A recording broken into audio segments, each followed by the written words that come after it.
She was once a child.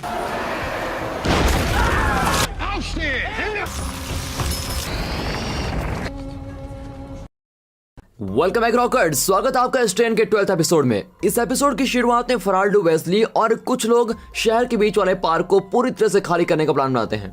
Wesley को शहर के पार्क के नीचे हजारों सोते हुए वैम्पायर्स की रहने की जगह मिल जाती है और वेस्ली बहुत सारे चांदी की बम सभी वैम्पायर्स पर फेंक के उनको मारना चाहता है। अब जैसा कि उन वैम्पायर्स तक पहुंचने वाली सभी सुरंग बहुत ही छोटी हैं, तो फराल्डो वेस्ली से पुलिस और अपराधियों की टीम को मदद के लिए साथ ले जाने के लिए बोलती है। अब यहाँ दूसरी तरफ इकोहोस्ट और कैली जैक की सुरक्षा के लिए एक फेलर बच्चे को लेकर आते हैं। जैसा कि फेलर बच्चे बाकी वैम्पायर से काफी तेज और चुस्त हैं, इसीलिए कैली और इकोहोस्ट उसको जैक की सुरक्षा करने के लिए छोड़ देते हैं।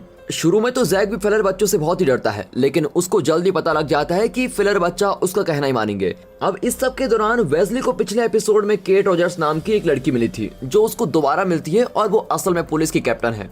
केट और उसकी टीम जमीन के नीचे वेस्ली की मदद करने वाली है, लेकिन मिशन पर जाने से पहले वो दोनों वेस्ली के घर चांदी का पाउडर लेने जाते हैं। और वेस्ली के घर पर डच और एफ्रम अभी भी वैम्पायर्स के ऊपर अपने प्रयोग को जारी रख रहे हैं। फिर केट और वेस्ली को साथ देकर डच थोड़ा जलती है और जब एफ्रम और डच को पता लगता है कि वो वैम्पायर के ऊपर एक बहुत ही बड़ा हमला करने वाले हैं, तो वो दोनों हमला करने वाली जगह के आसपास रहना चाहते हैं। वो ऐसा इसलिए करना चाहते हैं ताकि वो दोनों पता लगा सके कि वैम्पायर्स मास्टर से कैसे बातचीत करते हैं, लेकिन उस जगह बहुत ही सारे सिग्नल्स होते हैं, इसीलिए उनको सही तरीके से समझना बहुत ही मुश्किल काम है। अब दूसरी तरफ दिखाते हैं तो जिस टीम में गस और एंजल हैं, उस टीम के लीडर्स सभी अपराधियों को वैम्पायर्स मारने के लिए जबरदस्ती सुरंगों में भेज रहे हैं और उन सब के बीच एक लड़की भी है जिसका नाम मारिया है। और इन सभी को सुरंगों में एक वादे के साथ भेजा जा रहा है कि अगर वो हिम्मत के साथ लड़ेंगे तो उनके पुराने गुनाहों को माफ कर दिया जाएगा।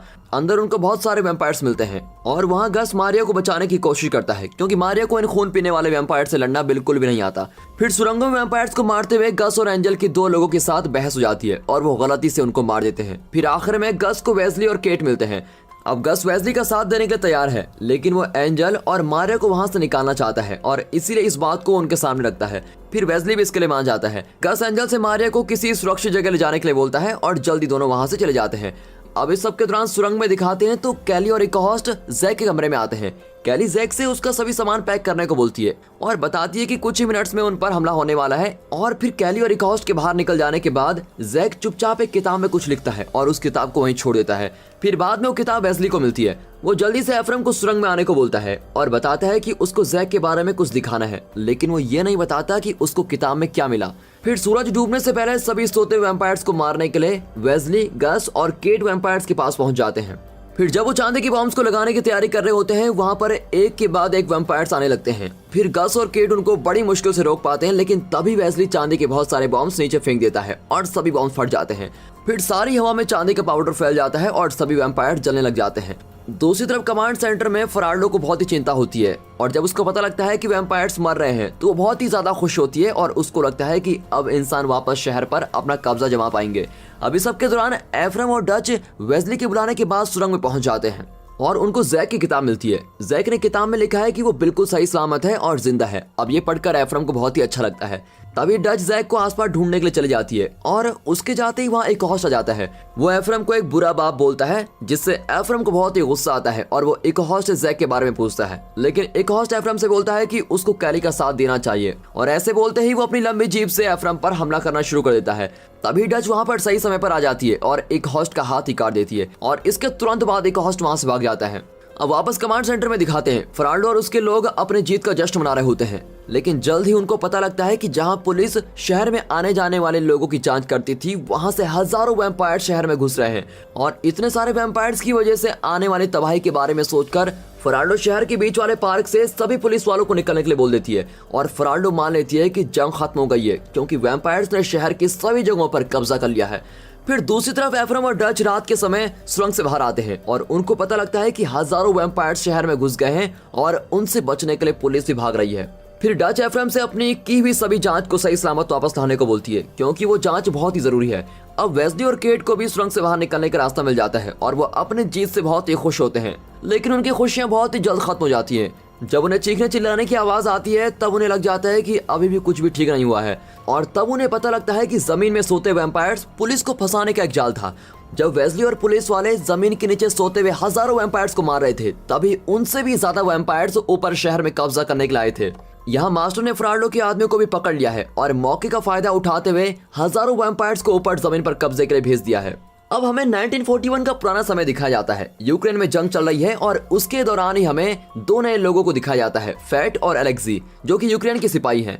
उन पर हमला होने के दौरान भी फैट अपने डरे हुए दोस्त एलेक्सी को दिलासा दे रहा होता है। फैट बोलता है कि वो एक दूसरे की जान बचाने के लिए लड़ते रहेंगे और अचानक एक धमाका होता है और दोनों बेहोश हो जाते हैं। फिर जब वो जागते हैं तो उनके सामने दुश्मन की सेना के लोग खड़े होते हैं। दोस्तों, जैसा इतनी बड़ी जंग के चलते हुए भी फैट अपने दोस्त को दिलासा दे रहा है, ऐसा सिर्फ एक सच्चा दोस्त ही कर सकता है। और मुझे लगता है कि ऐसे हमेशा साथ देने वाला दोस्त या कोई ऐसा इंसान सभी की जिंदगी में होता है। वो मम्मी पापा, भाई या कोई भी हो सकता है। आपकी जिंदगी में फैट के जैसा कौन इंसान है जो हमेशा आपका साथ देता है और ख्याल रखता है? कमेंट सेक्शन में जरूर बताइएगा। तो अब दोबारा प्रेजेंट समय में दिखाते हैं। वेस्ली को बहुत ही बुरा लग रहा है कि वो मास्टर के जाल में फंस गए हैं और इस वजह से बहुत लोग भी मारे गए हैं। हालांकि स्टार्कन इस सब के बारे में ज्यादा नहीं सोचता, क्योंकि उसको मास्टर की चालाकी और उसकी क्षमता के बारे में अच्छे से पता है। अब स्टार्कन के पास एक नया प्लान है। वो वेस्ली को बताता है कि उन्हें चांदी और लेड से बना एक ताबूत बनाना होगा जिसमें मास्टर को हमेशा के लिए कैद किया जा सकता है, और ऐसा करने से मास्टर अपने वैम्पायर से भी संपर्क नहीं कर पाएगा। फिर अगले सीन में क्विनलिन एफ्रम से मिलता है। एफ्रम और डच मिलकर पता लगाने की कोशिश करते हैं कि मास्टर अपने वैम्पायर से कैसे बातचीत करता है। वो क्विनलिन को बताते हैं कि वैम्पायर्स के दिमाग में रह रहे कीड़ों की मदद से ही मास्टर वैम्पायर्स को काबू कर पाता है, और शहर के नीचे सो रहे वैम्पायर्स को मारने के दौरान उन्हें कुछ सिग्नल्स मिले थे और उन्होंने उन सिग्नल्स को समझ लिया था। वो सिग्नल्स मास्टर ने वैम्पायर्स की फौज को बुलाने के लिए भेजे थे। तभी अचानक एफ्रम को एक आइडिया आता है। जिस हवाई जहाज से मास्टर न्यूयॉर्क आया था, एफ्रम उस जहाज में आने वाले काले डब्बों को अपने पास लाना चाहता है, और एफ्रम को विश्वास है कि उस काले डब्बे की मदद से वो मास्टर तक जरूर पहुंच पाएंगे। इसके बाद तीनों मिलकर उस काले डब्बे के बारे में पता लगाने के लिए जेएफ के हवाई अड्डे पर जाते हैं, लेकिन वहां जाना खतरे से कम नहीं है। दूसरी तरफ स्टार्कन और वेस्ली स्टार्कन की पुरानी दुकान पर जरूरी सामान लेने के लिए जाते हैं। अब इस सब के दौरान वेस्ली अपने माँ बाप से मिलने के लिए जाता है, और घर की बिल्डिंग के पास पहुंचते ही वो देखता है कि सारी जगह पर खून पड़ा हुआ है। वेस्ली के माँ बाप का पड़ोसी वैम्पायर में बदल चुका है और वो वेस्ली पर हमला करने की कोशिश करता है, लेकिन स्टार्कन सही समय पर उस पर हमला कर देता है। अब वेस्ली, जो कि अपने माँ बाप की बहुत चिंता कर रहा था, वो अपने मरे हुए माँ बाप को बेड पर देखकर बहुत ही दुखी हो जाता है और बिल्कुल टूट जाता है। वेस्ली को लगता है कि उसके बोलने के बाद भी उसके मम्मी पापा शहर छोड़कर नहीं गए और इसलिए वो दोनों मर गए।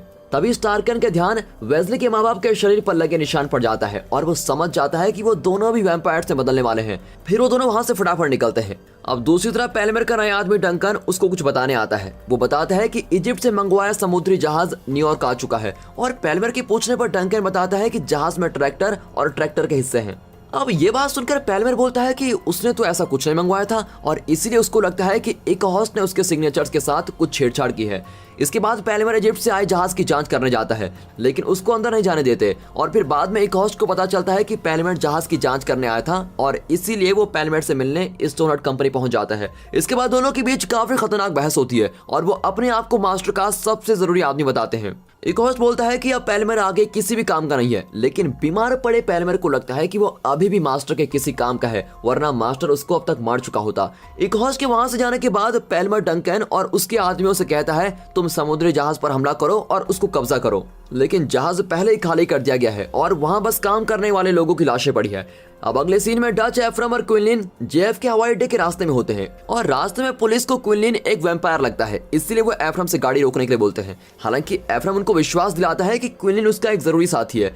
फिर रास्ते में वो देखते हैं कि एक परिवार पर कुछ लोग हमला कर रहे होते हैं, और इसलिए डच और एफ्रम उनको बचाने के लिए गाड़ी से उतर जाते हैं। अब इस सब के दौरान क्विनलिन भी लड़ाई में शामिल हो जाता है और अपने तलवार से चोरों को मार देता है। फिर वो पूरा परिवार क्विनलिन से डरता है और वहां से जल्दी भाग जाता है, और क्विनलिन अपनी भूख को मिटाने के लिए तलवार पर लगे खून को जीभ से साफ करता है। अब पुराने समय में फैट और एलेक्सी को एक कैदियों के कैंप में काम करवाया जा रहा है, जिसको एक होस्ट चलाता है। एलेक्सी बहुत ही बीमार है और वो भूखा भी है, इसलिए उसको लग रहा है कि वो ज्यादा समय तक जिंदा नहीं बच पाएगा।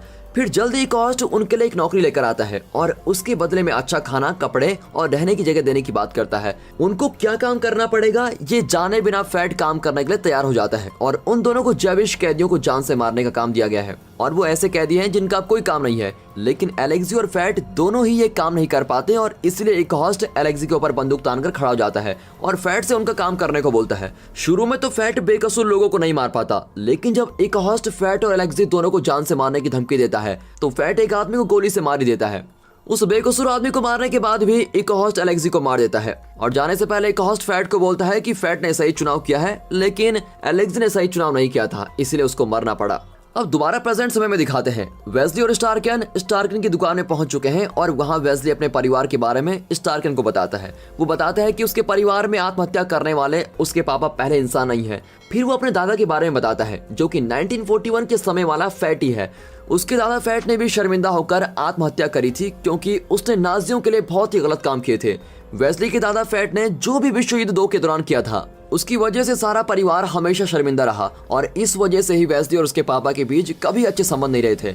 वेस्ली के पापा को लगता है कि उसके और उसके बेटे वेस्ली के अंदर बहुत बुराइयां हैं, इसीलिए वो कभी नहीं चाहता कि वेस्ली कोई ऐसा काम करे जिसमें किसी की जान जाए। हालांकि स्टार्कन वेस्ली से उसके पापा को माफ करने के लिए बोलता है। अब अगले सीन में स्टार्कन और वेस्ली कहीं अंधेरी वाली जगह में पेलमेर से मिलते हैं। पेलमेर को अभी तक पता नहीं लग पाया है कि मास्टर किसके शरीर में रह रहा है, लेकिन फिर भी वो इजिप्ट से आए समुद्री जहाज के बारे में स्टार्कन को बताता है। अब पेलमेर स्टार्कन से जवान होने के लिए मास्टर का खून मांगता है ताकि वो मास्टर की और जानकारी बाहर निकाल सके। फिर स्टार्कन मान जाता है, लेकिन उसको ये भी बताता है कि इस खून को यूज करने के बाद क्या क्या हो सकता है। फिर स्टार्कन दोनों आंखों में सफेद खून की एक बूंद डालने को बोलता है और वहां से चले जाते हैं। फिर जब वो वापस जा रहे होते हैं तो स्टार्कन सोच रहा होता है कि उसको लगता है कि इजिप्ट से आने वाले सामान के साथ गायब हुए प्राचीन वैम्पायर्स आए होंगे और उसको लगता है कि मास्टर ने उन 3 प्राचीन वैम्पायर्स को अपने साथ कर लिया है और वो अपना काम पूरा करने के लिए ही प्राचीन वैम्पायर्स को न्यूयॉर्क शहर लेके आया है। फिर दूसरी तरफ पेलमेर अपने घर पर पहुंच जाता है और अपने दोनों आंखों में खून की एक बूंद डलवाता है। अब जैसा कि सफेद खून जल्दी से काम नहीं करता, इसलिए पेलमेर को लगता है कि स्टार्कन ने उसको धोखा दे दिया है और गुस्से से वो पागल हो जाता है। हालांकि जैसा कि स्टार्कन ने बताया था कि सफेद खून बुरा असर भी दिखाता है और इसी वजह से पेलमेर जमीन पर गिरकर बेहोश हो जाता है। नर्स को लगता है कि पेलमेर मर गया है, लेकिन तभी पेलमेर अपने खून से भरी आंखें खोलता है, जिसको देखकर नर्स बहुत ही डर जाती है और अपनी नौकरी छोड़कर वहीं से भाग जाती है। अब पेलमेर अपने पैर पर खड़ा हो जाता है और पहले से भी ज्यादा शक्तिशाली दिख रहा है। और दोस्तों इसी के साथ ये एपिसोड यहाँ पर खत्म होता है। दोस्तों पेलमेर अब पहले जैसे जवान हो गया है, क्या अब वो मास्टर के नए शरीर के बारे में पता लगा पाएगा? जानने के लिए अगला एपिसोड जरूर देखिए। साथ ही हमारे channel mister Hindi rocker series को जरूर सब्सक्राइब करें और वीडियो के पब्लिश होने के साथ आपको नोटिफिकेशन मिल जाएगी। आपको बस लाइक करना है, कमेंट करना है, शेयर करना है। बाकी मिलता है अगली वीडियो में, तब तक के लिए अपना ख्याल रखिए। Thanks for watching.